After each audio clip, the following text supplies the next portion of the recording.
Everyone, क्या हाल है आप लोगों का?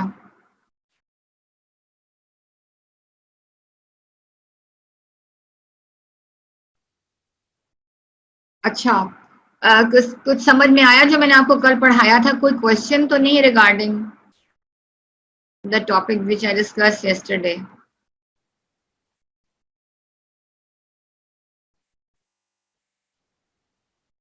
इज देयर एनी क्वेश्चन, कोई एम्बिग्विटी, जो बात आपको नहीं समझ में आई हो कल के लेक्चर के बारे में, अगर आपने सुना है तो? This is a very very very important topic.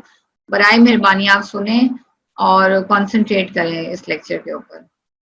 Is there any question regarding yesterday's topic lecture?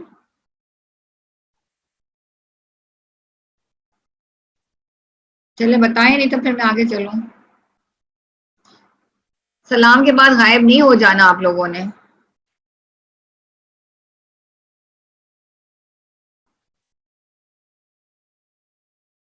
हाँ जी, इज देयर एनी क्वेश्चन?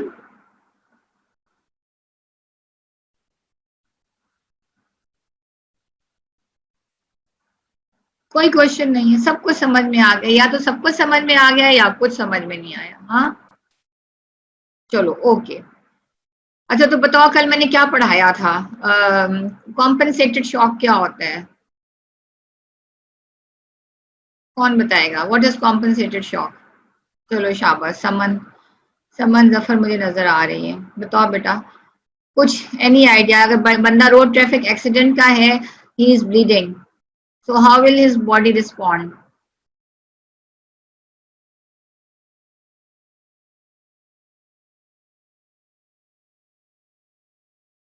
शाबाश, नॉन प्रोग्रेसिव शॉक है। नॉन प्रोग्रेसिव शॉक में क्या हो रहा है कि बॉडी के अपने कॉम्पनसेटरी मैकेनिज्म्स हैं, दे कम इनटू एक्शन, और ये सारे नेगेटिव फीडबैक मैकेनिज्म्स हैं, राइट? तो सबसे पहले कौन से मैकेनिज्म्स ऑपरेट होंगे?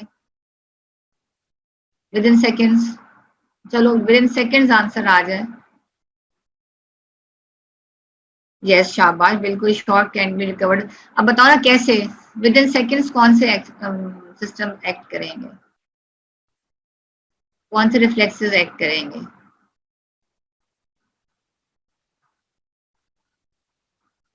शाबाश, वेरी गुड। सिंपैथेटिक है, बेरोरिसेप्टर्स है, शाबाश। सीएनएस इस्केमिक रिस्पॉन्स है, वेरी गुड, चलो गुड। अच्छा, और उसके बाद विद इन सेकेंड्स तो आपके सीएनएस इस्केमिक रिस्पॉन्स है, कीमो रिसेप्टर रिस्पॉन्स है, बेरोरिसेप्टर रिस्पॉन्स है। उसके बाद विद इन 1 आवर एंजियोटेंसिन का वेजोकंस्ट्रिक्टर मैकेनिज्म है, एंटी शाबाश। एडीएच का वेजोकंस्ट्रिक्टर मैकेनिज्म है, शाबाश। और आपका anti sorry reverse stress relaxation है, ठीक है, जो बॉडी में ब्लड वेसल्स में, शाबाश, वेरी गुड। तो that makes me happy, right? उसके बाद 1 आवर से 48 आवर्स तक जो रिफ्लेक्ट जो मैकेनिज्म होंगे, they will try to bring the fluid volume back towards normal. Reflexes जो है ना, वो एक्चुअली ब्लड वेसल्स को कंस्ट्रिक्ट कर रहे हैं, ठीक है, ताकि अगर ब्लड वेसल्स की जो कैपेसिटी है कम हो गई है तो ब्लड वेसल्स कंस्ट्रिक्ट करेंगी ताकि जितना ब्लड रह गया है उसको अकोमोडेट करें। लेकिन जो जो लॉन्ग टर्म 1 till 48 आवर्स में जो मैकेनिज्म एक्ट करेंगे, वो they will try to bring the volume of the blood back towards normal, और वो है आपकी एंजियोटेंसिन, एल्डोस्टेरॉन, ठीक है, anti diabetic hormone, right? And then fluid reabsorption from the interstitium into the blood vessels and capillary fluid shifts से, and reabsorption of fluid from the GI tract। और उसके बाद जो बंदा शॉक में होता है वो थर्स्टी भी बहुत होता है, एंड सॉल्ट के लिए भी उसकी डिजायर इंक्रीज हो जाती है। तो when he takes lots of water and lots of salt, तो उसका ब्लड वॉल्यूम जो है वो आप उसका रिस्टोर हो जाता है, ठीक है, राइट? सो उसके बाद हम आपसे डिस्कस करेंगे, अब शुरू करेंगे। हमने फिर प्रोग्रेसिव शॉक की बात की थी। अब progressive shock is that shock in which the compensatory mechanisms, they are also trying to help the person, but the person needs therapy also, therapy from the doctor, right? So आप क्या करोगे? जैसे patient आपके पास आएगा, एक तो सबसे पहले अगर आप कोशिश करोगे कि इसको ब्लीडर को रोको, ठीक है, अगर तो एक्सटर्नल ब्लीडर है, बाहर से ब्लीड करता नजर आ रहा है, ठीक है, तो आप उसको जल्दी से वहां पे उसको बैंडेज बांधोगे ताकि ब्लीडिंग कम हो जाए, राइट। और इन केस अगर कोई इंटरनल ब्लीडिंग है तो ऑब्वियसली आपको ओपन करना पड़ेगा पेशेंट को। और पेशेंट को ओपन करने के लिए उससे पहले जरूरी है कि आप उसका फ्लूइड वॉल्यूम जो है उसको आप ब्लड से या प्लाज्मा से आप कंट्रोल करोगे, ठीक है। अच्छा, सो अब प्रोग्रेसिव शॉक में क्या क्या होता है, ठीक है। प्रोग्रेसिव शॉक के फीचर्स क्या हैं? प्रोग्रेसिव शॉक के मैंने आपको कल बताया था कि प्रोग्रेसिव शॉक में हार्ट की डिप्रेस होना शुरू हो जाता है, ठीक है। वेजोमोटर सिस्टम जो है वो फेल होना शुरू हो जाता है, जो मेडल्ला में है, ब्रेन में आपके। कैपिलरी परमेबिलिटी इंक्रीज हो जाती है, स्लश ब्लड बनना शुरू हो जाता है, and the ischaemic tissues they start releasing toxins, ठीक है। अगर ये सब इस स्टेज में, अगर आप इस स्टेज को अगर थेरेपी नहीं स्टार्ट करोगे तो this will lead into irreversible shock, ठीक है। This will lead into irreversible shock, right. Irreversible shock में आप थेरेपी भी दोगे तो patient will not survive, right. तो एक पेशेंट जो है वो आपके पास प्रोग्रेसिव शॉक में आया है, तो उसके साथ क्या हो रहा है, ठीक है। कार्डियक डिप्रेशन, कार्डियक डिप्रेशन आपने पहले पता था, आर्टियल प्रेशर जैसे व्हेनेवर इट फॉल्स तो blood flow to the coronary artery stops, ठीक है, decreases, and then the myocardium जो है, there is inadequate nutrition of the myocardium, और हार्ट मसल जो है becomes weak. As the heart muscle becomes weak, the cardiac output decreases and the shock becomes more severe, and this will lead to a vicious cycle, ठीक है। आप ये देखो कि gradually जो है 0 टाइम में, 2 आवर्स में, 4 आवर्स, 4.5 आवर्स एंड 5 आवर्स में आप देखो कार्डियक आउटपुट कितना कम हो गया। Cardiac output usually cardiac depression early stages of shock में नहीं होता। उसकी दो इंपॉर्टेंट रीजन है, जैसे मैंने आपको कल बताई थी। नंबर 1 ये है कि द हार्ट जो है it has the ability to pump 300 to 400% extra more blood than is required by the body, ठीक है। दूसरे सर्कुलेटरी जो रिफ्लेक्सेस हैं, जो बेरोरिसेप्टर रिफ्लेक्सेस हैं, सिंपैथेटिक रिफ्लेक्सेस हैं, they also increase the cardiac activity. As a result of that initial stages में cardiac depression नहीं होती है। Cardiac depression when does it occur? It only occurs in the late stages of shock, ठीक है। So it occurs in late stages of shock, लेकिन initial stages में नहीं होती है शॉक, ठीक है। अच्छा, वेजोमोटर फेलियर में क्या होता है? वेजोमोटर फेलियर का मतलब एक हार्ट डिप्रेस हो गया, ठीक है, फिर आपका वेजोमोटर सेंटर जो आपके मेडल्ला में है वो डिप्रेस हो जाता है। वो क्यों डिप्रेस होगा? ऑब्वियसली जब पेशेंट शॉक में है तो blood flow to the vasomotor centre decreases, ठीक है, एंड क्या होगा कि the vasomotor centre initially it becomes less active and then it becomes totally inactive, right? अच्छा, अर्ली स्टेजेस ऑफ शॉक में वेजोमोटर फेलियर पे क्या, वेजोमोटर पे क्या इफेक्ट होगा? अर्ली स्टेजेस ऑफ शॉक में तो वेजोमोटर सेंटर स्टिमुलेट होगा, ठीक है, वेजोमोटर सेंटर इनहिबिट होगा और सिंपैथेटिक स्टिमुलेशन होगी, ठीक है। तो as a result of that आपका कार्डियक आउटपुट भी इंक्रीज होगा और आर्टरी प्रेशर भी इंक्रीज होगा, ठीक है। लेकिन इन सिवियर केसेस जैसे in circulatory arrest, first 4 to 8 minutes में क्या होगा? Vasomotor centre is very active because of the sympathetic discharge, लेकिन after 10 to 15 minutes vasomotor centre को blood supply decreases and the sympathetic discharge stops. Important बात यह है कि vasomotor center will not fail until the arterial pressure remains above 30. अगर 30 millimetre mercury से mean arterial pressure कम हो जाएगा तो then the vasomotor center fails, ठीक है, which is a very alarming sign, right? So progressive shock में cardiac depression हो रही है, वेजोमोटर फेलियर हो रहा है, राइट। अच्छा, वेजोमोटर फेलियर हो जाएगा तो सिंपैथेटिक्स आपके आउट हो जाएंगे, राइट। तीसरी चेंज क्या आती है प्रोग्रेसिव शॉक में कि स्लज ब्लड बनना शुरू हो जाता है। स्लज का क्या मतलब है? स्लज का मतलब है कि कोई चीज कहीं पे इकट्ठी हो जाना, ठीक है। तो व्हेनेवर आपको पता है they are small blood vessels, ठीक है, इन योर बॉडी, तो whenever the flow of blood in the small blood vessels decreases तो क्या होगा कि स्लजिंग या blockage occurs in the small blood vessels of the circulatory system, ठीक है। बहुत इंपॉर्टेंट बात है कि ब्लड की जो स्लजिंग है वो स्मॉल ब्लड वेसल्स में होती है, बड़ी ब्लड वेसल्स में नहीं होती है. As the flow of the blood decreases in the small micro vessels, the sludging of the blood or the blockage of the sluggish flow of blood will cause blockage in the small blood vessels. ठीक है. अब क्या होगा कि जब blockage हो जाएगी तो टिश्यू मेटाबॉलिज्म जो है, अब वहां पे टिश्यू मेटाबॉलिज्म तो हो रही है, ठीक है, टिश्यू मेटाबॉलिज्म वहां पे हो रही है, लेकिन फ्लो ऑफ ब्लड जो है स्लो हो गया है. जब फ्लो ऑफ ब्लड स्लो हो जाएगा तो क्या होगा, what will accumulate there? Carbon dioxide. ठीक है, कार्बन डाइऑक्साइड accumulate होगी तो कार्बोनिक एसिड बन जाएगा, लैक्टिक एसिड बन जाएगा. ठीक है, लैक्टिक एसिड कैसे बनेगा, कार्बोनिक एसिड तो बन गई, टिश्यू मेटाबॉलिज्म हो रही है, कार्बन डाइऑक्साइड एक्यूमुलेट हो रही है, वो रिमूव नहीं हो रही है, तो it will be converted into carbonic acid. ठीक है, जब बच्चों याद रखो कि जब टिश्यूज में ब्लड सप्लाई कम हो जाएगी, ऑक्सीजन कम जाएगी, तो वहां पे फिर एनारोबिक मेटाबॉलिज्म शुरू हो जाएगी, metabolism in the absence of oxygen.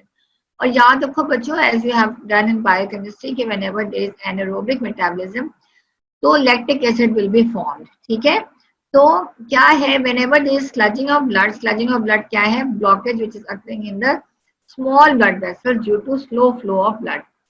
तो what will happen कि carbonic acid or lactic acid will accumulate there. These acid along with the deterioration products from the ischemic tissues, they will cause blood की agglutination. जो blood है उसकी agglutination शुरू हो जाती है, और जब blood की agglutination होगी तो वहां further minute blood clots will be formed which will plug the small vessels. ठीक है, and that's how sludging is occurring, right? बात समझ में आई कि whenever there is the blood flow in the small micro vessels, the blood flow decreases. So what will happen कि lactic acid and carbonic acid will be formed.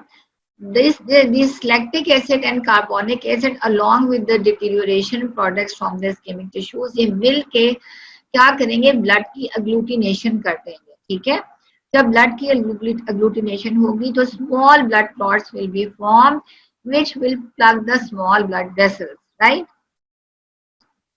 So an increased tendency for the blood cells to stick to one another makes it difficult for the blood to flow through the microvasculature, giving rise to the term sludge blood. ठीक है, sludge blood कैसे बनता है, बहुत important है कि small blood vessels में when the flow of the blood decreases, so carbonic acid and lactic acid will be formed. This carbonic acid, lactic acid, along with the deterioration products of the ischemic tissue, they will cause agglutination of the blood vessels, agglutination of the blood.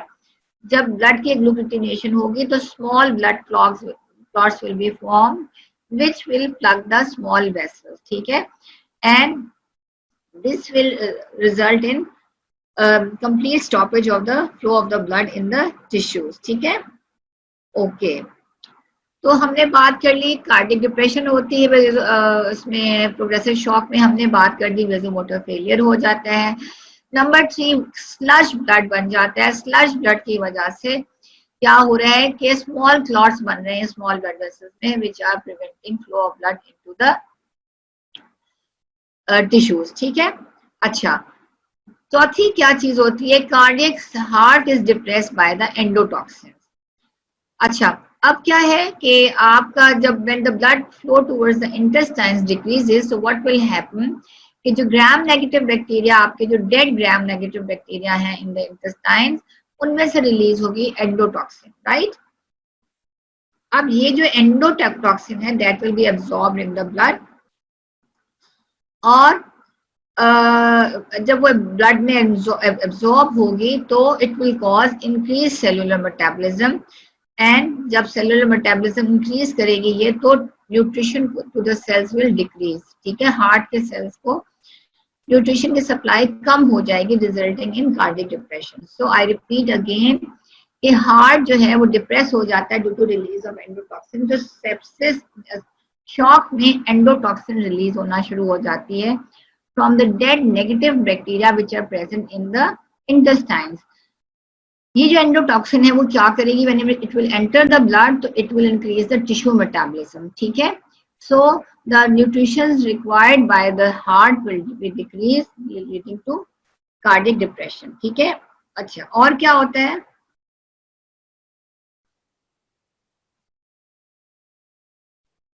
हाँ, एक और important effect क्या है कि progressive shock में capillary permeability increase हो जाती है, ठीक है। क्या होता है?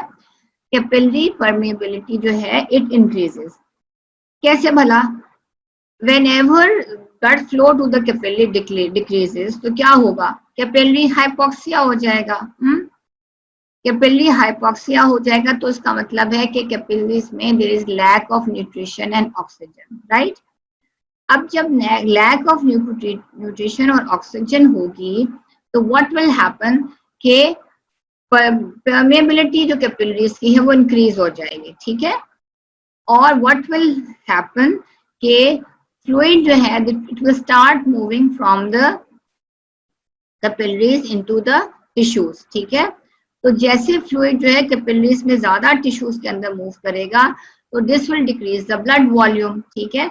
ब्लड वॉल्यूम कम होगा तो कार्डियक आउटपुट कम होगा और shock becomes more severe, right. Capillary hypoxia does not cause increase capillary permeability until the late stages of prolong shock, ठीक है। बात समझ में आई आपको कि कैपिलरी हाइपोक्सिया जो है वो आपका नहीं होगा उस वक्त तक जब तक के late stages of shock. So cardiac depression हो रही है, नंबर 2 वेजोमीटर फेलियर हो रहा है, नंबर 3 स्लज ब्लड बन रहा है, नंबर 4 इंटेस्टाइन से एंडोटॉक्सिन्स रिलीज हो रही हैं जो कि टिश्यू की मेटाबॉलिज्म को इंक्रीज कर रही हैं, नंबर 5 आपकी कैपिलरी परमेबिलिटी इंक्रीज हो रही है because of tissue hypoxia. Hypoxia जब टिश्यू में होगा तो कैपिलरी परमेबिलिटी जो है that will increase and more blood will flow from the capillaries into the tissues resulting in loss of blood from the blood vessels and leading to further decrease in cardiac output. लेकिन capillary increase in capillary permeability occurs in very late stages of progressive shock, ठीक है। अच्छा, तो हमने ये देख लिया कि जी मेन ये 5 फैक्टर्स हैं जो कि आपके कार्डियक शॉक में हो रहे हैं। अच्छा, अब सेलुलर लेवल पर डिस्कस कर लेते हैं कि इन सारे डिक्रीज इन कार्डियक आउटपुट का सेल्यूलर लेवल पे क्या इफेक्ट है, राइट। तो अब आपको याद है हमने पढ़ा था कि whenever flow of blood decreases in the tissues तो ठीक है, क्या है, ऑक्सीजन सप्लाई नहीं हो रही है तो mitochondrial activity in the sales become severely depressed, ठीक है। माइटोकॉन्ड्रियल एक्टिविटी जब कम होगी तो क्या होगा कि एटीपी प्रोवाइड नहीं हो रही है, एटीपी प्रोवाइड नहीं होगी तो आपके सोडियम पोटेशियम पंप की एक्टिविटी विल डिक्रीज, ठीक है। सोडियम सेल से बाहर नहीं जाएगा, ठीक है। What will happen, sodium cell के अंदर क्यूमुलेट होना शुरू कर देगा। सोडियम सेल के अंदर क्यूमुलेट होगा तो क्या होगा कि ऑस्मोलैरिटी सेल की बढ़ जाएगी and water will start to move from the interstitium into the cell. तो क्या होगा, सेल्यूलर स्वेलिंग हो जाएगी और सेल जो है वो रप्चर कर जाएगा। अब जब सेल रप्चर करेगा तो क्या होगा, सेल के अंदर सबसे ज्यादा कौन सा इलेक्ट्रोलाइट आयन है, वो है आपके पोटेशियम, ठीक है। तो potassium will be lost from the cells, ठीक है। तो सेल्यूलर लेवल पर अगर आपसे पूछा जाए कि जी प्रोग्रेसिव शॉक में सेल्यूलर लेवल पे क्या डैमेज होता है तो फिर आप बताओगे कि जी माइटोकॉन्ड्रिया की activity decreases, sodium potassium as a result of lack of ATP, the sodium potassium activity will decrease, sodium will remain inside the cell, so water will move inside the cell, cell will swell, cell will rupture and this will result in release of potassium from the cell, ठीक है। और क्या changes होंगी cell के अंदर, एक तो mitochondrial activity कम होगी, नंबर 2 आपका सोडियम पोटेशियम एटीपीएस पंप की एक्टिविटी कम होगी, ठीक है। और क्या चेंजेस होंगी, जो आपके लाइसोसोम्स हैं सेल के अंदर दे विल ब्रेक ओपन, ठीक है। And what will happen when the lysosomes will break, तो हाइड्रोलेजेस जो हैं दे विल बी रिलीज्ड, ठीक है। अब हाइड्रोलेजेस जब रिलीज होंगे और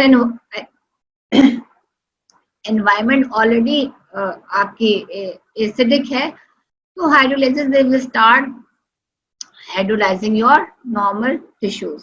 ठीक है। नंबर 4 क्या होगा सेलुलर लेवल पे, cellular metabolism of glucose is depressed.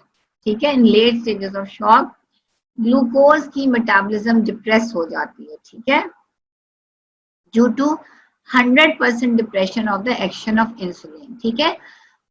सो अब आपसे अगर कोई सेलुलर लेवल पे पूछे कि जी प्रोग्रेसिव शॉक में सेलुलर लेवल पे क्या चेंजेस आ रही हैं, तो आप बताओगे नंबर 1 आपका माइटोकॉन्ड्रियल एक्टिविटी डिक्रीज हो जाती है because of lack of oxygen.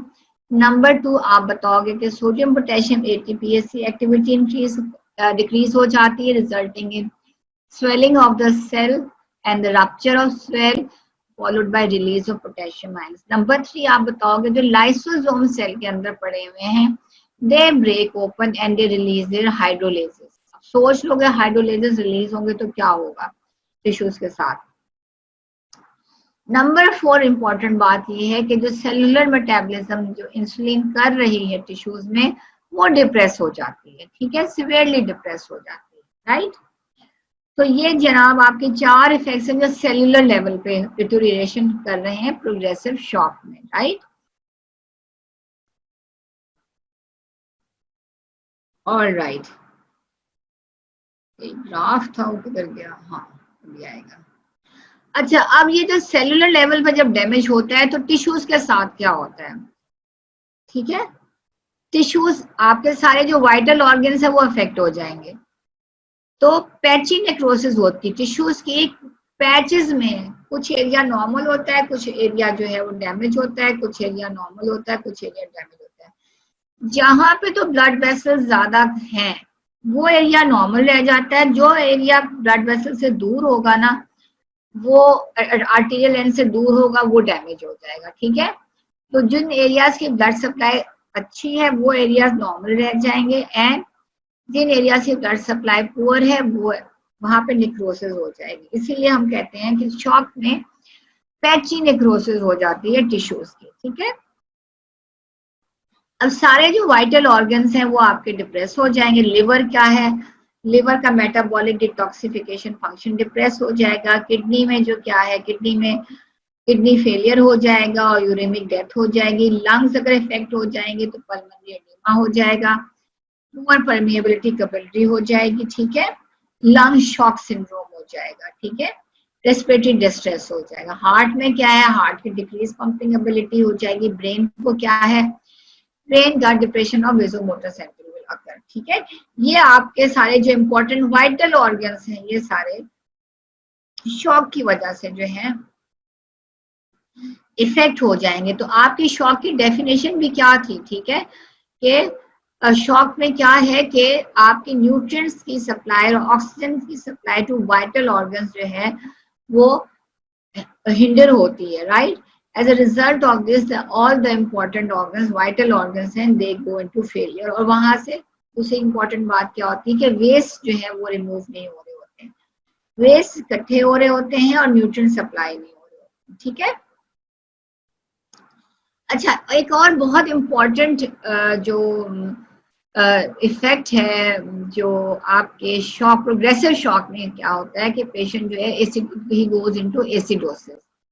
ठीक है, यानी कि पेशेंट का जो नॉर्मल पीएच है 7.4 वो उससे फॉल करके वहाँ बॉडी के ब्लड के अंदर एसिड्स एक्यूमुलेट होना शुरू हो जाते हैं। और जब आप पेशेंट की एबीजीज करवाओगे आर्टीरियल ब्लड टेस्ट तो आप देखोगे कि पेशेंट जो है वो ही इज इन एसिडोसिस, उसका पीएच जो है वो 7.4 से कम हो गया है, which is a very dangerous sign. अच्छा, याद रखो कि शॉक के पेशेंट को में जब एसिडोसिस डेवलप हो जाता है तो रिमेंबर कि इसका मतलब है कि patient is going into is in progressive shock. ठीक है, अच्छा बहुत इंपॉर्टेंट है, इसकी शायद तस्वीर उतार लो आप। एसिडोसिस में मैंने जैसे अभी आपको बताया था जब स्लजिंग ऑफ ब्लड होती है तो एसिड जो है वो और डिटेरियोरेशन प्रोडक्ट्स मिलके अग्लूटिनेशन ऑफ ब्लड कर देते हैं, resulting in formation of clots. Acidosis कैसे हो रही, मैं फिर रिपीट करती हूँ, मैं आपको दोबारा बताती हूँ कि whenever there is poor delivery of oxygen to the tissues, there is diminished oxidative metabolism of the foodstuff, ठीक है, and what will happen, the cells will they will start obtaining their energy by anaerobic glycolysis, ठीक है। जब anaerobic glycolysis होती है तो क्या होगा कि they will be formation of lactic acid, ठीक है। कितनी बनेगी, 9 मिलीमोल्स पर लीटर, नॉर्मली सिर्फ 1 मिलीमोल पर लीटर बनती है, ठीक है। कितनी ज्यादा देखो लैक्टिक एसिडोसिस बनना शुरू हो जाती है ड्यू टू एनारोबिक ग्लाइकोलिसिस, ठीक है। नंबर 1 तो एक वजह एसिडोसिस की ये है। दूसरी रीजन है for the acidosis is that whenever there is slow flow of blood in the tissues, what will happen whenever there is slow flow of blood, the blood will not be removed, the carbon dioxide will not be removed from there। अब tissue में metabolism हो रही है, carbon dioxide बन रही है, मगर as the blood flow of the blood has become slow, so carbon dioxide will not be removed, it will stay there। this carbon dioxide will react with water to form carbonic acid, ठीक है। अब दो acids बन रहे हैं आपके acidosis में, एक तो एनारोबिक ग्लाइकोलिसिस की वजह से लैक्टिक एसिड बन रहा है, number 2 sluggish flow of blood की वजह से कार्बोनिक एसिड फॉर्म कर रहा है। Both of these will add up and decrease the pH of the blood leading to acidosis, ठीक है। This acidosis is occurring both generalized में भी और local tissue में भी, leading to progression of shock, ठीक है। Acidosis leads to progression of shock.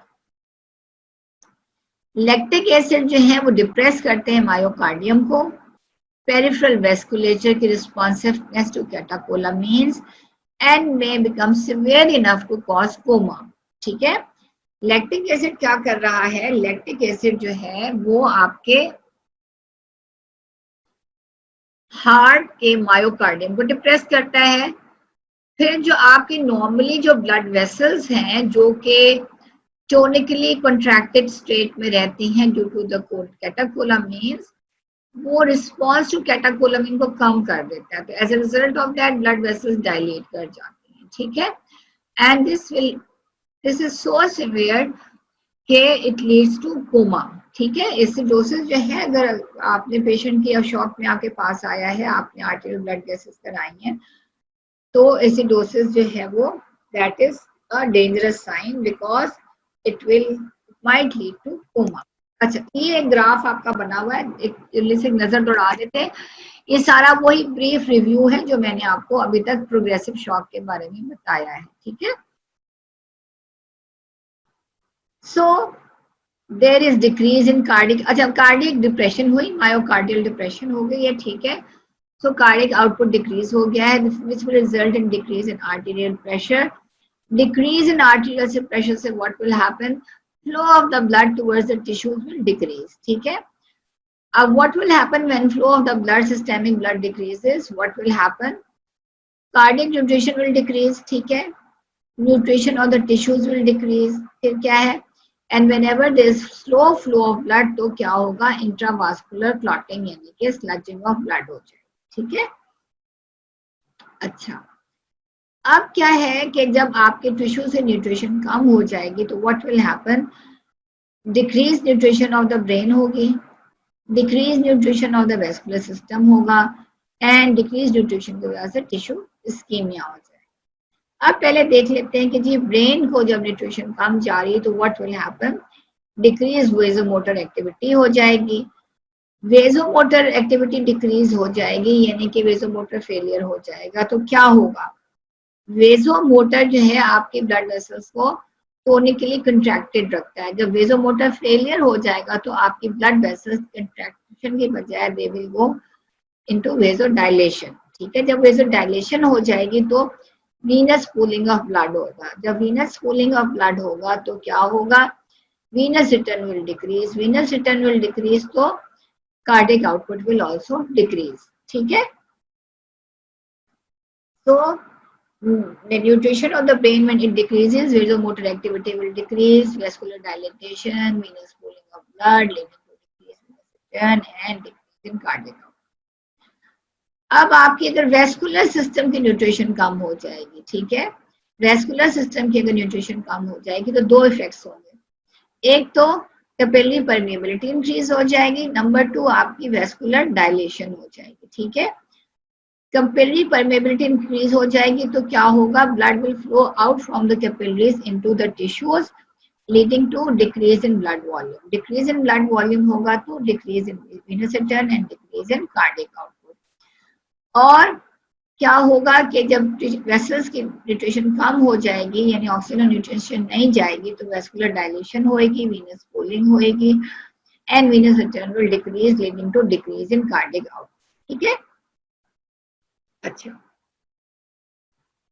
Decrease nutrition of tissues में जब टिश्यू इस्कीमिया होगा, व्हाट विल हैपन के रिलीज ऑफ टॉक्सिन्स होंगे, ठीक है, रिलीज ऑफ टॉक्सिन्स होंगे और ये टॉक्सिन जो है वो जाके आपके हार्ट को डिप्रेस करेंगे। जब हार्ट डिप्रेस होगा, यानी जो इंटेस्टाइन्स में जो एंडोटॉक्सिन्स हैं, when there is tissue ischemia, तो dead negative bacteria they is endotoxins, और एंडोटॉक्सिन्स जो है they directly act on the heart and cause cardiac depression leading to decrease in cardiac output. So everything, all these factors, the tissue ischemia, decrease in blood flow, they will ultimately lead to decrease in cardiac output, ठीक है। ये एक आपका graph है। अच्छा जी, अब shock में है पेशेंट, शॉक का सिनेरियो आ जाता है, ठीक है। तो एक है जी कोल्ड शॉक, ठीक है। कोल्ड शॉक जो है उसमें क्या होता है, patient presents with fever, rapid pulse, pale, cold, clammy skin, decrease urinary output, ठीक है। Initially there is a tachycardia followed by bradycardia and then tachycardia again in the end, ठीक है। अच्छा, अब आपके पास ये सिनेरियो आएगा, एक पेशेंट है, रोड ट्रैफिक एक्सीडेंट का, फीवर, रैपिड पल्स है, पेल, कोल्ड, क्लैमी स्किन है, डिक्रीज यूरिन आउटपुट है और टैक्यकार्डिया है। व्हाट आर, सवाल वो पूछते हैं एग्जामिनर, प्रॉफ में क्वेश्चन आता है कि जी उसकी पल्स ऐसी क्यों है, स्किन ऐसी क्यों है, डिक्रीज यूरिन आउटपुट क्यों हो गया, इनिशियली टैक्यकार्डिया हो गया, क्यों हुआ, यहां तक पूछते हैं आपसे। अब आप मुझे बताओ, जब आपका पेशेंट शॉक में जाता है तो उसकी सिंपैथेटिक स्टिमुलेशन होती है, राइट। जब उसकी सिंपैथेटिक स्टिमुलेशन होगी तो उसकी हार्ट रेट जो है वो इंक्रीज हो जाएगी, ठीक है। जब हार्ट रेट इंक्रीज होगी तो उसकी पल्स भी रैपिड होगी। तो अगर आप बंदे के पल्स पे हाथ रखोगे ना और आप देखोगे कि जी पल्स ज्यादा है, तो उसका मतलब है कि उसकी बॉडी के बेरोरिसेप्टर्स काम कर रहे हैं। पल्स फीबल क्यों होगी, फीबल का मतलब है वीक। पल्स वीक इसलिए होगी क्योंकि amount of the blood flowing through the blood vessel is low, ठीक है। पल्स रैपिड है लेकिन फीबल है, वीक है, ठीक है। अगर वैसे आप नॉर्मली अपने पल्स पे हाथ रखो, देखो तो फुल वॉल्यूम के साथ वो पल्स जो है वो चल रही होती है, ठीक है। सो रैपिड पल्स इसलिए है क्योंकि सिंपैथेटिक स्टिमुलेशन हुई, हार्ट रेट इंक्रीज हुई। पल्स फीबल इसलिए है because flow amount of blood in the circulatory system is low. Pale, cold, clammy skin क्यों होती है, कल मैंने आपको क्या बताया था कि सबसे ज्यादा वेजो कंस्ट्रिक्शन जो है वो कहाँ होती है, वो होती है आपके स्किन एंड स्प्लैंक्निक एरियाज। तो जब स्किन के ब्लड वेसल्स जो है, वेजो आर्टेरियोल्स जो है, व्हेन दे गेट्स कंस्ट्रिक्टेड, तो what will happen, the skin will appear pale and it will be cold, ठीक है। कोल्ड, क्लैमी इसलिए होती है because of the vasoconstriction of the blood vessels of the skin. Urine output क्यों कम हो जाता है, urine output decreases because of the intense sympathetic stimulation which will decrease the urine output। याद है CNS ischemic response में आपको बताया था कि इतनी intense sympathetic stimulation होती है कि urine output जो है वो जीरो हो जाता है, ठीक है। Initially there is tachycardia, tachycardia initially होता है due to sympathetic activity की वजह से, उसके बाद followed by bradycardia। ब्रेडिकार्डिया इसलिए होता है क्योंकि अनमास्क हो जाता है वेगल डिप्रेसर इफेक्ट, राइट। उसके बाद फिर टैकीकार्डिया हो जाता है। टैकीकार्डिया इन द एंड इसलिए होता है because of the intense CNS ischaemic response, ठीक है।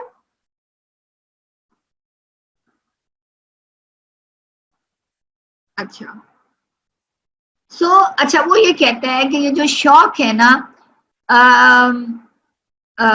development of vicious cycle depends upon the intensity of the positive feedback. ये एक्चुअली गेम चल रही है शॉक की between negative feedback and positive feedback, ठीक है। अगर तो आपका नेगेटिव फीडबैक मैकेनिज्म जो है वो स्ट्रॉन्ग है, नेगेटिव फीडबैक कौन से थे, baroreceptor, chemoreceptor, sinus ischaemic response, angiotensin, vasopressin, सारे ये नेगेटिव फीडबैक है। अगर तो बॉडी के नेगेटिव फीडबैक स्ट्रॉन्ग हैं, ठीक है, तो they will overcome the positive feedback. लेकिन अगर पॉजिटिव फीडबैक्स स्ट्रॉन्ग हो जाते हैं, more stronger, they become more powerful than the negative feedback, तो क्या होगा कि the person will go in from progressive shock into irreversible shock, ठीक है। सो विशियस साइकिल की डेवलपमेंट डिपेंड करता है on the intensity of the positive feedback, ठीक है। अगर नेगेटिव फीडबैक स्ट्रॉन्ग है तो पॉजिटिव फीडबैक नहीं होगा, अगर पॉजिटिव फीडबैक स्ट्रॉन्ग होगा तो फिर vicious cycle will set up leading to the death of the person, ठीक है।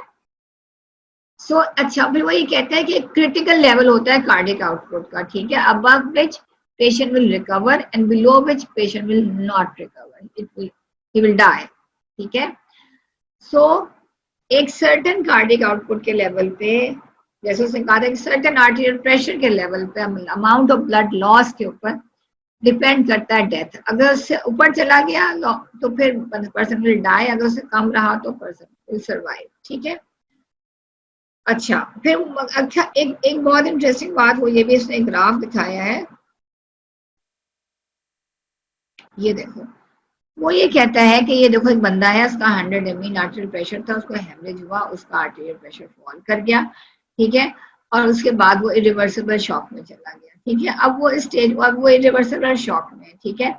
इस स्टेज में आपने टका कर उसको ट्रांसफ्यूजन लगा दी, ठीक है। क्या किया, इस स्टेज पे आके आपने इरिवर्सिबल शॉक की यानी कि आपने उसको टिका के ब्लड लगा दिया, तो क्या होगा, उसका कार्डियक आउटपुट तो इंक्रीज कर जाएगा, लेकिन ultimately despite of this rise in cardiac output the patient will die, ठीक है। अब हम बात करते हैं इरिवर्सिबल शॉक की, ठीक है। इरिवर्सिबल शॉक क्या होता है और क्यों होता है, बहुत इंपॉर्टेंट है, हमेशा पूछ लिया जाता है कि जी इरिवर्सिबल शॉक में क्या हो रहा है। इरिवर्सिबल शॉक में there is depletion of high energy compounds. High energy compounds आपकी बॉडी में कौन से हैं, केटिन फॉस्फेट है, एटीपी है, ठीक है।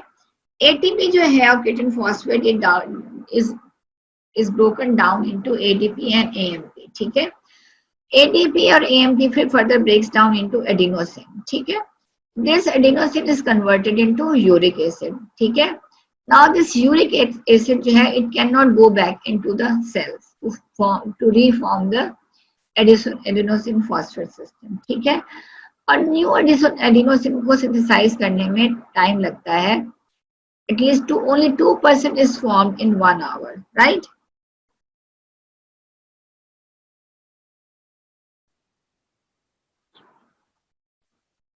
So इरिवर्सिबल शॉक में कॉज ऑफ डेथ क्या होती है, डैमेज कहाँ हो रहा है, आपने बताना है कि जी हाई एनर्जी कंपाउंड्स खत्म हो जाते हैं, फिनिश हो जाते हैं, because they break down into ADP and AMP and then they finally become adenosine, और जो एडिनोसिन है वो बन जाती है यूरिक एसिड। यूरिक एसिड वापस सेल के अंदर नहीं जा सकती है और नई एडिनोसिन बनने को टाइम लगता है, 2% सिर्फ बनती है 1 घंटे में, राइट। तो इरिवर्सिबल शॉक में जब आपकी एटीपी खत्म हो जाती है तो दैट इज द स्टेज के आप नो मैटर कितनी आप उसको प्लाज्मा लगा दो, ब्लड लगा दो, पेशेंट विल नॉट रिकवर, ठीक है। अच्छा, ये हो गया इरिवर्सिबल। याद रखना इरिवर्सिबल शॉक में क्या चीज कम हो जाती है? एटीपी। चलो जी, थोड़ी सी आपको ब्रेक दे दूं मैं। So most of you are sleeping या ऑन करके गायब हो गए हो। मुझे लगा निदा इरफान जो है वो भी, अनम रशीद नजर आ रही है मुझे, नजर तो नहीं आ रही, नाम लिखे नजर आ रहे हैं, पता नहीं वो है भी कि नहीं है। So why are you sleeping in the class? Student, your voice is so sweet, that is why I am sleeping. तो टीचर कहता है कि then why are other students not sleeping? तो the student says they aren't listening to you ma'am. ऐसे ही है, बताओ। जो सो रहे हैं वो क्योंकि मेरी बात सुन रहे हैं, हमको आवाज मेरी इतनी स्वीट लग रही है, और जो नहीं सो रहे हैं वो they are not listening to me. हाँ, बड़ी बुरी बात है बच्चों। अच्छा, I hope you are listening to me, because मैं आपको बहुत इंपॉर्टेंट चीजें पढ़ा रही हूँ, राइट?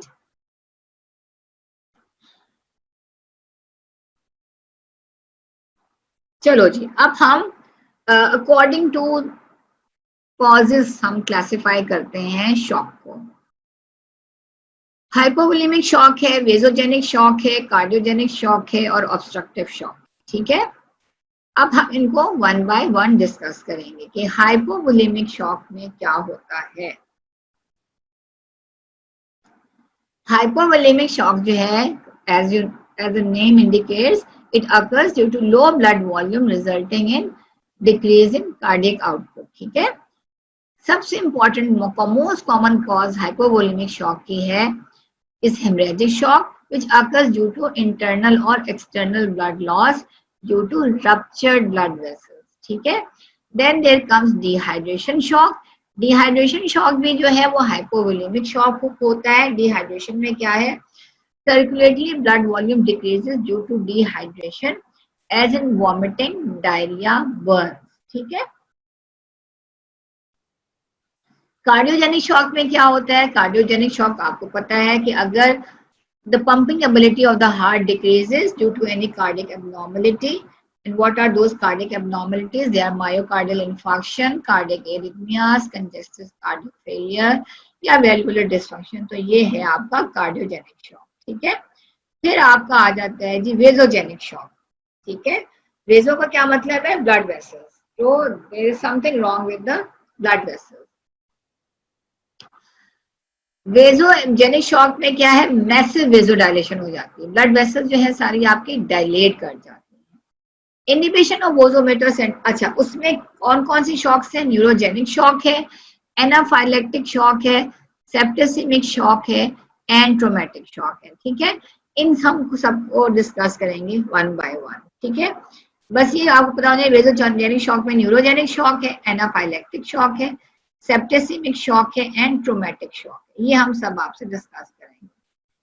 फिर बच्चों एक शॉक है ऑब्स्ट्रक्टिव शॉक। ठीक है, ऑब्स्ट्रक्टिव शॉक में क्या है? This impairment of ventricular function during diastole due to external pressure on the heart.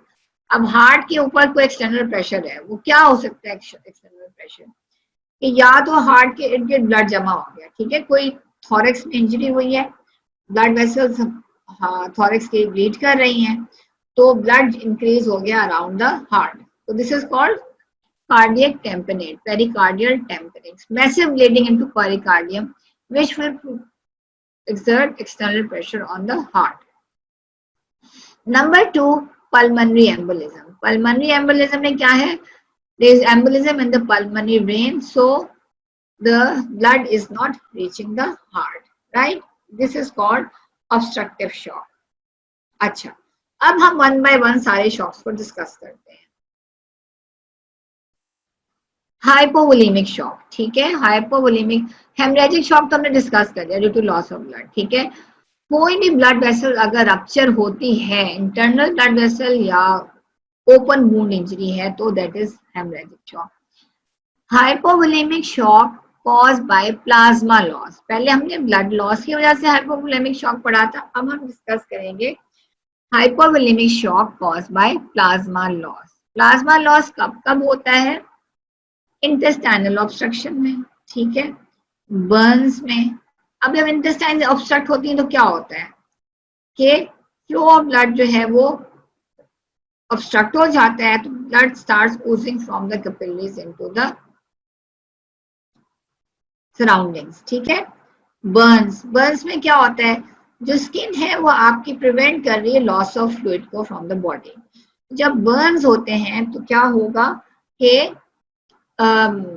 Skin तो रही नहीं, ठीक है, डिन्यूडेड स्किन है, तो person will start losing fluid from the body.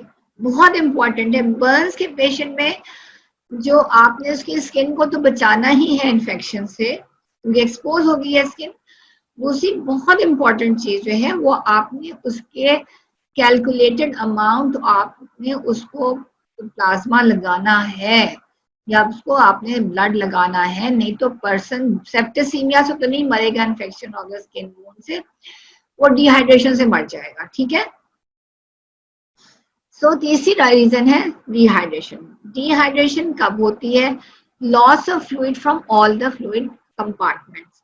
Number 1 fluid loss हो रहा है due to excessive sweating, diarrhoea, vomiting, nephrotic kidney, inadequate intake of fluid and electrolytes। कोई बंदा बीमार है, he is not taking fluids and electrolytes।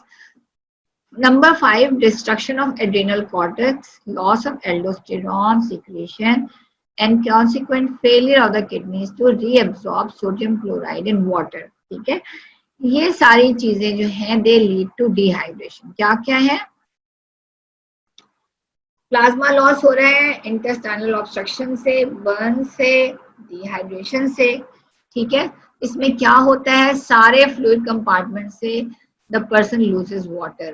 कब, excessive sweating में, diarrhoea में, वॉमिटिंग में, नेफ्रोटिक किडनी में, patient is not taking enough fluid and electrolytes, या एड्रिनल कॉर्टेक्स डैमेज हो जाता है। एड्रिनल कॉर्टेक्स डैमेज हो जाता है तो एल्डोस्टेरोन रिलीज नहीं। एल्डोस्टेरोन का काम है रिटेन करना सॉल्ट एंड वाटर को। जब एल्डोस्टेरोन नहीं होगा तो सॉल्ट एंड वाटर रिटेन नहीं होगा, and salt and water will be lost from the body leading to hypovolaemia. ठीक है। तो जब whenever there is less aldosterone, patient will go into hypovolemic shock। ठीक है। अच्छा, तो आपको जल्दी से कोई जोक और आ जाए आपके लिए। बहुत दूर है, चलो। अच्छा, इंटेस्टाइनल ऑब्स्ट्रक्शन में क्या हो रहता है कि प्लाज्मा इंटेस्टाइनल ऑब्स्ट्रक्शन में, यानी इंटेस्टाइन्स में कोई ऑब्स्ट्रक्शन हो गई है, ठीक है, कोई ट्यूमर है, कोई नॉट बन गया है, कुछ हो गया है, इंटेस्टाइन्स में ऑब्स्ट्रक्शन हो गई है, तो क्या होता है कि इंटेस्टाइन्स जो है वो आपकी डिस्टेंड कर जाती हैं। जब इंटेस्टाइन्स डिस्टेंड कर जाती हैं तो वो वीनस आउटफ्लो को ब्लॉक कर देती हैं। जब वेन स्टॉप ब्लॉक हो जाएंगी तो क्या होगा, बैक प्रेशर कैपिलरीज में बढ़ेगा। ठीक है। तो इन कैपिलरी प्रेशर में जब बैक प्रेशर बढ़ेगा तो fluid will leak from the capillaries into the intestinal lumen. ठीक है। And this loss of fluid has high protein content, thus resulting in reduced total blood mass, plasma protein as well as plasma volume. So अगर intestine जो है आपकी block हो गई है तो उसने आपकी वेन्स को कंप्रेस किया, वेन्स कंप्रेस हुई है तो पीछे कैपिलरीज पे प्रेशर बढ़ा है। कैपिलरीज पे प्रेशर बढ़ेगा तो क्या होगा, fluid will start moving out of the capillaries into the intestinal lumen, leading to loss of protein and water. Severe burns में क्या होता है, denuding condition of the skin है, causes loss of plasma through the denuded skin area so that the plasma volume becomes reduced. Hypovolemic shock caused by plasma loss. The hypovolemic shock that results from the plasma loss has almost the same characteristic as the shock, as hemorrhagic shock, except the blood viscosity increases greatly as a result of increased blood cell concentration in the remaining blood. Increase in viscosity exacerbates the sluggishness of blood flow. अच्छा, अब फर्क क्या है, हाँ, plasma loss की वजह से hypovolaemia हो रहा है और दूसरा ब्लड लॉस की वजह से हाइपोवोलेमिया हो रहा है। दोनों में फर्क क्या है कि ब्लड लॉस में तो ब्लड सेल्स भी निकल गए, प्लाज्मा लॉस में क्या हो रहा है बच्चों कि सिर्फ प्लाज्मा लूज कर रहा है पेशेंट, पेशेंट जो है वो रेड ब्लड सेल्स लूज नहीं कर रहा। जब वो रेड ब्लड सेल्स लूज नहीं करेगा तो as a result of that viscosity blood की इंक्रीज हो जाएगी, यानी कि ब्लड वॉल्यूम कम हो गया है और सेल की विस्कोसिटी जो है वो इंक्रीज कर जाएगी।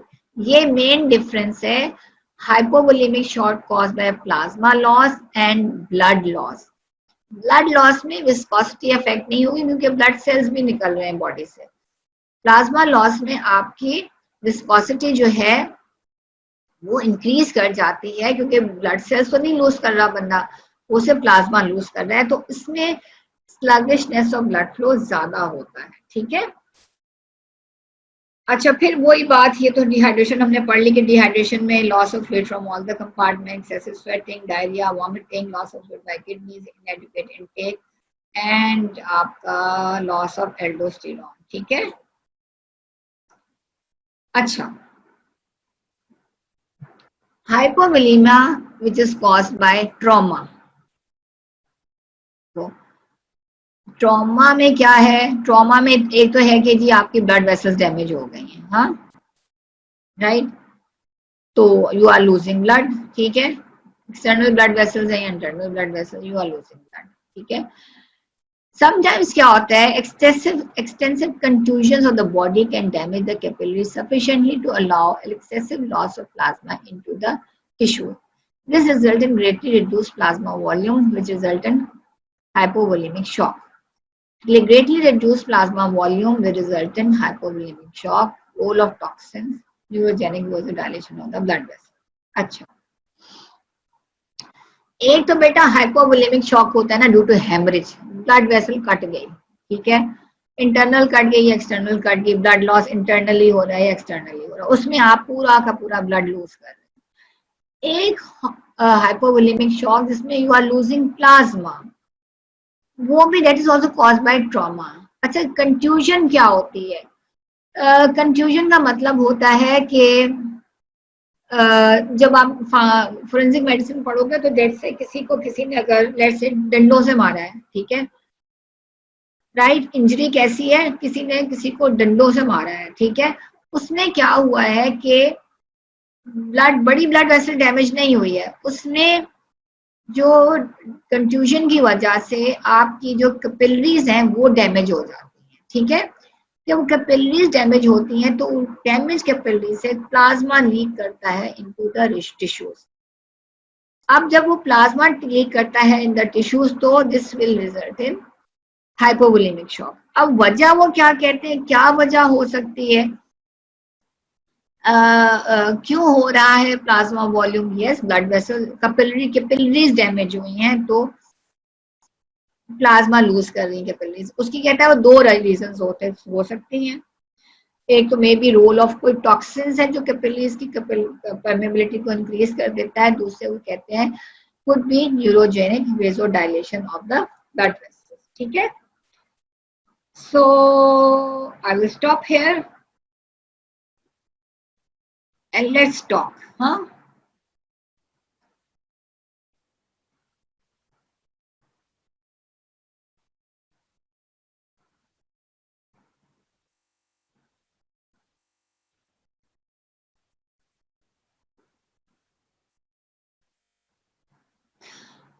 हाँ, जो अगर इस किस्म का कोई बर्न है तो कितना प्लाज्मा लॉस होगा, 1 cc प्लाज्मा लॉस होगा।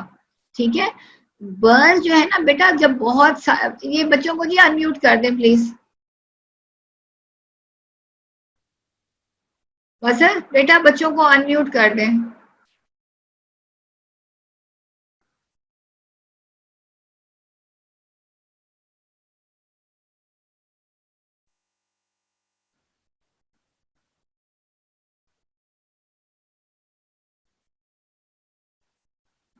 मजहर बेटा बच्चों को अनम्यूट कर दें, 4-5 को कर दें, 1-2 तो मुझे पापा अच्छे हो किया करें, सवाल तो पूछ लो।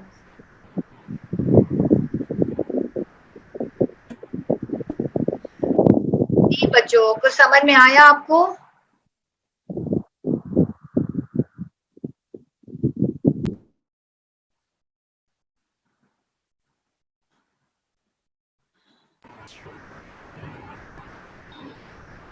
अच्छा अंबर बेटा, ये छाला जो बन जाता है जब बर्न होता है, उसमें जो फ्लूइड लॉस होता है वो फ्यू सीसी 1 cc से भी कम होता है, ठीक है। ये तो जब लार्ज डिग्री 30 डिग्री बर्न्स है, 40 डिग्री बर्न्स है, 50 डिग्री बर्न्स है, 70 डिग्री बर्न्स, 70 डिग्री बर्न्स में तो बंदा बचता ही ना, इतना ज्यादा फ्लूइड लॉस हो जाता है, ठीक है। सो एनी क्वेश्चन प्लीज, खुदा के वास्ते क्वेश्चंस पूछ लिया करो। आप लोग क्वेश्चंस नहीं पूछते हो, that is very discouraging. I want you to ask questions. कोई मसला, एनीथिंग, कोई चीज नहीं समझ में आई है?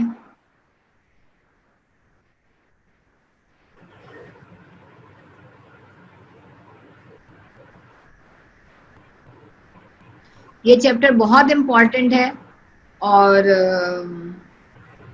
एग्जाम में आता है, सवाल बहुत पूछे जाते हैं। चलो मैं आपको जोक दिखा देती हूँ, उसका तो जवाब आएगा ना। दो सरदार पेपर के बाद लड़ रहे थे। उर्दू में पढ़ के सुना देती हूँ, पता नहीं उर्दू तुम लोगों को आती है कि नहीं। दोस्त, तुम दोनों क्यों लड़ रहे हो? सरदार, ये बेवकूफ खाली पेपर छोड़ आया है। दोस्त, तो फिर क्या हुआ? सरदार, क्योंकि मैंने भी ऐसे ही किया है। अब टीचर समझेगी हमने दोनों ने नकल की है। जी, अब तो जवाब आएगा ना आपको। देखा ना, बस लेक्चर का कोई सवाल नहीं पूछना, जोक सुन लेने आपने और हाँ लिख देना है सब।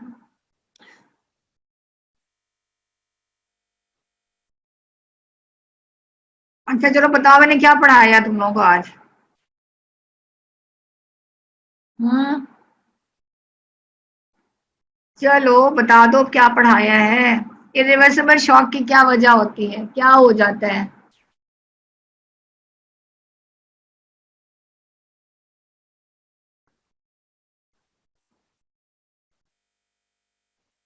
नहीं बेटा, हाइपरवोलेमिक शॉक नहीं, इरिवर्सिबल शॉक में। हाँ शाबाश, गुड बॉय हसीब, हसीब सिकंदर, शाबाश। 80 है, वेरी गुड आयशा, शाबाश। अच्छा, शाबाश, वेरी गुड ज़ैनब बीबी। अच्छा, good, I am happy, that makes me happy. जब आप लोग सुन रहे होते हो ना, पढ़ रहे होते हो, that makes me very happy. अच्छा, और ये मुझे बताओ कि एसिडोसिस क्यों हो जाता है? चलो शाबाश। अब नेक्स्ट सवाल है, एसिडोसिस क्यों हो जाता है? दो वजह बताई थी मैंने एसिडोसिस होने की, ब्लड में एसिड। शाबाश, very good Zargoona, and very good and Hafza Muntaha, शाबाश। लैक्टिक एसिड और कार्बोनिक एसिड, वेरी गुड, शाबाश। लैक्टिक एसिड कैसे बनता है, जल्दी से बता दो। शाबाश, anaerobic glycolysis, low oxygen, very good. और कार्बोनिक एसिड कैसे बनता है?